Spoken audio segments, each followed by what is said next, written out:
जय श्री राम। 3 ब्लेड ये फुराटा फ़ैन आजकल ज़्यादातर ट्रेंडिंग में है, क्योंकि हर एक घरों में ये फ़ैन देखने को मिल जाती है। जहाँ तक बात करूँ तो ये बजाज का फ़ैन है और इस पे वाट वगैरह सब कुछ इससे मिट गए हैं। आरपीएम की बात करूँ तो 2880 इसकी आरपीएम देती है। और इसमें प्रॉब्लम ये है कि आपके फ़ैन के साथ भी इस तरह की प्रॉब्लम हो सकती है। प्रॉब्लम को समझिए पहले कि ये फ़ैन में अगर मतलब लाइट देने से चल भी जाती है तो आधे घंटे चलने के बाद में ये ऑटोमेटिक इसकी स्पीड जो होती है डाउन होती जाती है। और दूसरा चीज़, कुछ देर के बाद ये फ़ैन बंद हो जाती है और ज़्यादा हीट हो जाती है।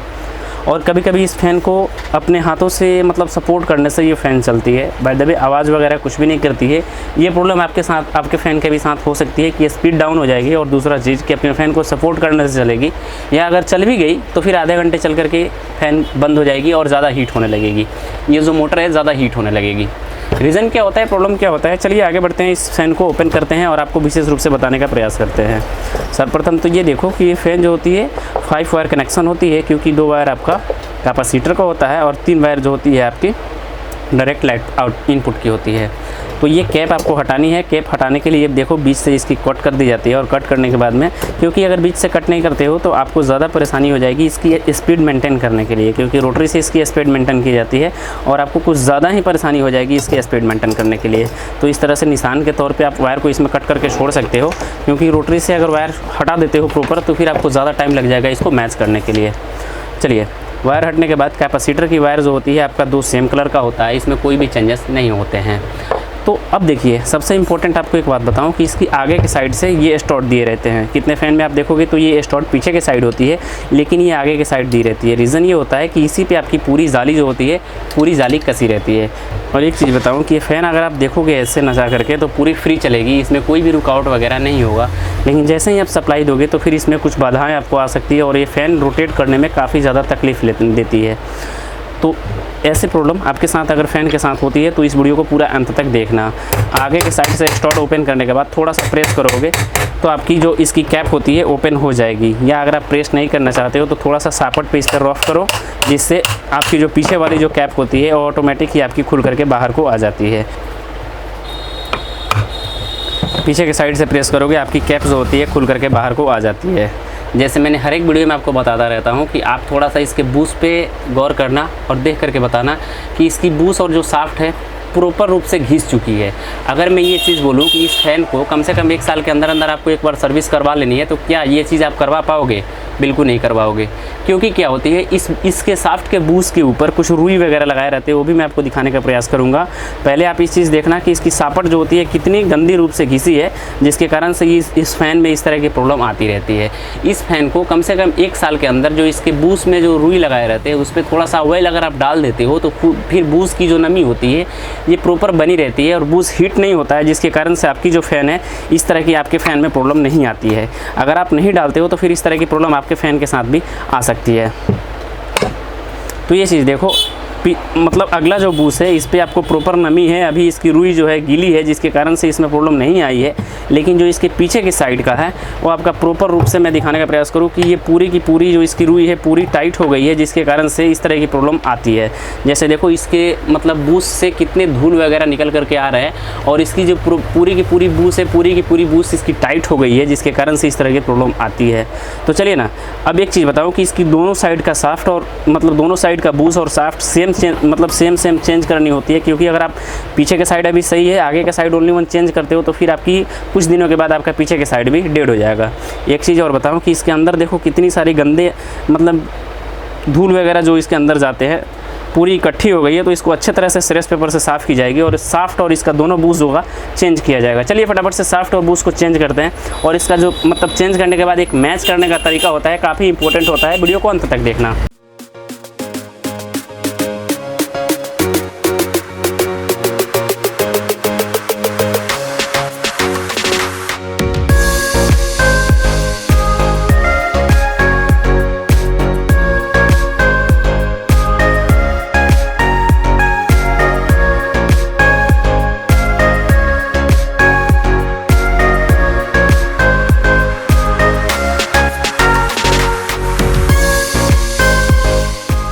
तो जैसे कि आप देख सकते हो इसकी रुई देखो कितनी हार्ड हो गई है, इसमें कोई भी नमी नहीं है। और यही रुई जो होता है आपके बूस को प्रोटेक्शन करता है, ये वाली बूस को, जिसके कारण से आपकी बूस में नमी बनी रहती है और आपकी बूस हार्ड नहीं होती है। अगर ये रुई पूरी सख्त हो जाती है यानी कि सूख जाती है तो उस सिचुएशन में आपके बूस जो होते हैं हार्ड होने लगते हैं, जिसके कारण से आपकी बूस में गर्माहट होने के कारण से इसके अंदर कार्बन होना इकट्ठी होने शुरू हो जाती है, जिसके कारण से आपकी साफ्ट और बूस दोनों की दोनों ख़राब हो जाती है।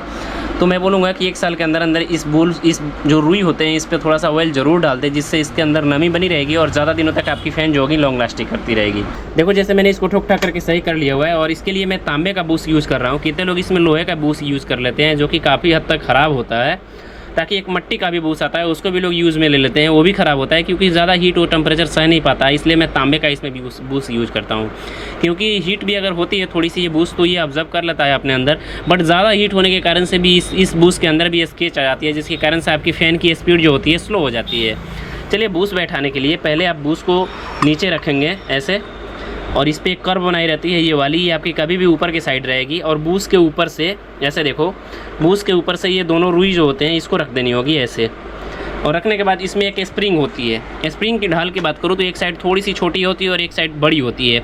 मुंह का बात करूँ तो इस साइड छोटी होती है और इस साइड देखोगे तो बड़ी होती है।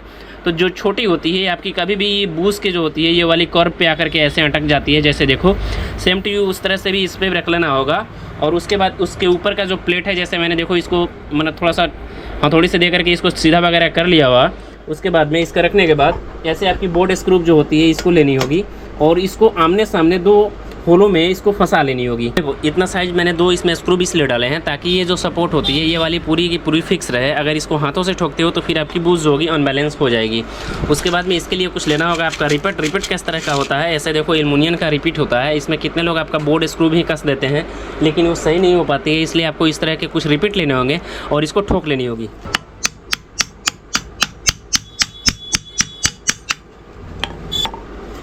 4 स्क्रू कसने के बाद दोनों स्क्रू को खोल लेनी होगी और दोनों पे रिपीट लगा देनी होगी। आपकी पूरी की पूरी प्रोसेस इसकी फाइनल हो जाती है। दोनों साइड से देखो ऐसे, और सेम टू यू आपका इसमें का भी सेम प्रोसेस होगा, जैसे इसका हुआ सेम टू यू इसका भी हुआ। तो जैसे आपने देखा कि हमने इसका साफ्ट वुड चेंज कर लिया हुआ है। साफ्ट चेंज करने के लिए मैं लकड़ी का इस्तेमाल करता हूँ, आप भी लकड़ी का इस्तेमाल करना, ताकि ज़्यादा इस पर कोई भी रॉफ वॉफ वगैरह नहीं हो सकते हैं। अगर थोड़ी सी भी स्केच आती है तो फिर आपकी बूस के अंदर जाने में प्रॉब्लम हो सकती है। और जैसे आपने देखा दोनों बूस हमने तांबे के इसमें डाले हुए हैं, ताकि तांबा जो होती है हीट को एब्जॉर्ब कर लेता है। उसके साथ साथ मैंने स्टार्टर को भी और उसके रोटर को भी अच्छे तरीके से सेरेस पेपर से साफ़ कर लिया हुआ है, जैसे आपने अभी पीछे देखा है। चलिए इसकी फिटिंग को शुरू करते हैं। फिटिंग को शुरू करने के लिए बूस पे थोड़ा थोड़ा ऑयल ज़रूर डाल लें। इस पर ऑयल डालने के बाद इसको थोड़े से अंदर डाल करके ऐसे राउंड कर लेनी चाहिए, जिससे आपकी बूस जो होती है पूरी फ्री हो जाती है। ऐसे देखो फ्री हो गई। अब आगे के साइड भी इसको डाल करके फ्री कर लेनी चाहिए।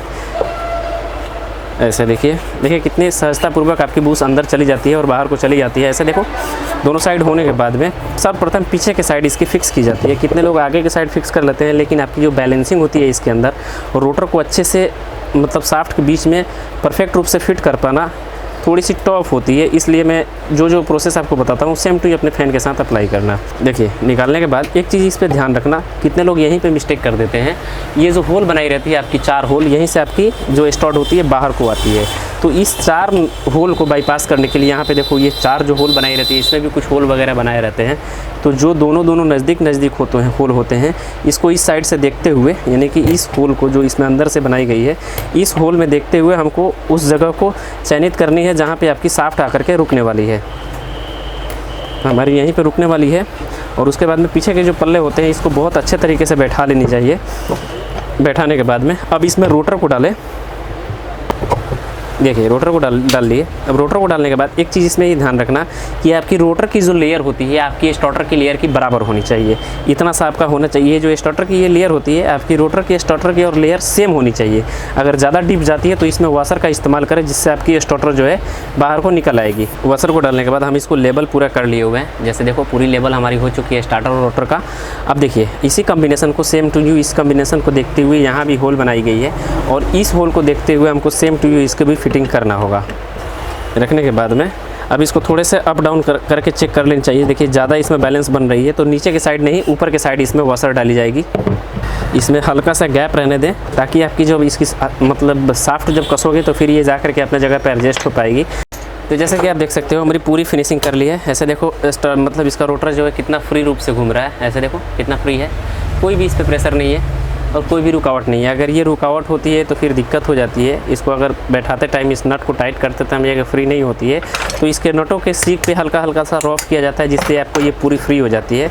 उसके बाद कनेक्शन की बात करूँ तो जैसे मैंने इसको कट किया हुआ था, सारा का सारा कनेक्शन मैंने सेम टू यू कर लिया हुआ है।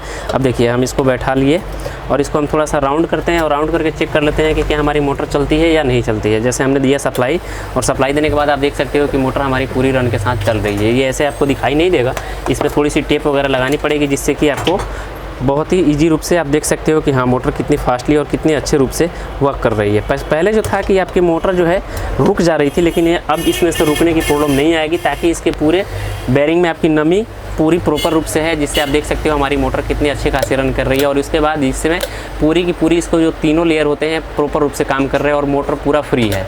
जैसे आप पावर देते हो आपकी मोटर जो होती है रन करना शुरू कर देती है। तो इस तरह से आपकी फ़ैन में प्रॉब्लम होती है तो इस तरह से इसको आसानी रूप से और बहुत ईजी तरीके से सॉल्व कर ली जाती है। अगर अपने से नहीं हो पाती है तो फिर किसी मैकेनिक के पास जाने से आप करवा सकते हो। बट इसी चीज़ का प्रॉब्लम होता है जो कि मैंने आपके सामने स्पष्ट किया हुआ है। तो ये छोटी सी नॉलेज आपको कैसी लगी ज़रूर बताना। अगर आपको किसी भी तरह की और जानकारी चाहिए तो इंस्टाग्राम आईडी से जुड़ सकते हो और डायरेक्टली जुड़ करके बात भी कर सकते हो। मिलते हैं नेक्स्ट साथ, आपका भाई प्रिंस। जय श्री राम।